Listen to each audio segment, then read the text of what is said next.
হাজার হাজার ছেলেমেয়েরা, বেকার ছেলেমেয়েরা লাইনে দাঁড়িয়ে আছে 1500 টাকা ভিক্ষা নেওয়ার জন্য। এত পয়সা খরচা করে পড়াশোনা শিখিয়েছে মা বাবা, ওই জন্য 1500 টাকার জন্য লাইনে দাঁড়াবে?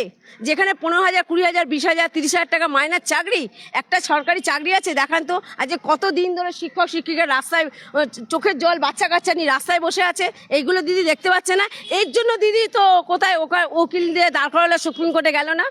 দিদি নিজে বাঁচার জন্য দিদি সুপ্রিম কোর্টে দৌড়ালো। ওটা কাদের টাকায় দৌড়াচ্ছে? আমাদের ট্যাক্সের টাকায় দিদি করছে। এত উকিল যে দাঁড় করাচ্ছে কাদের টাকায়? আমাদের ট্যাক্সের টাকায়। আমরা ট্যাক্স দিচ্ছি, তবে দিদি এই বড় বড় উকিলদের দিয়ে দাঁড় করাচ্ছে দিদির টাকায়। দিদির ভাইপো কোথায় গেছে আর আমরা আজকে কোথায় সেটা বলুন তো। তার ভাইপোকে বলুক না বাইরে ওই স্ট্যান্ডে দাঁড়িয়ে চপ বিক্রি করতে, তার বউকে বলুক না ঘুগনি বানিয়ে দিয়ে ভাইপোর গিয়ে স্টেশনে গিয়ে ঘুগনি বিক্রি করুক, মুড়ি বিক্রি করুক। কেমন লাগে? আজ শিক্ষিত বেকার ছেলেরা ঘুগনি বিক্রি করবে, স্টেশনে গিয়ে চপ বিক্রি করবে? এটাই দিদির উন্নয়ন? আমরা এই পশ্চিমবাংলায় দেখতে চেয়েছিলাম, দিদিকে ভোট দিয়ে এনেছিলাম।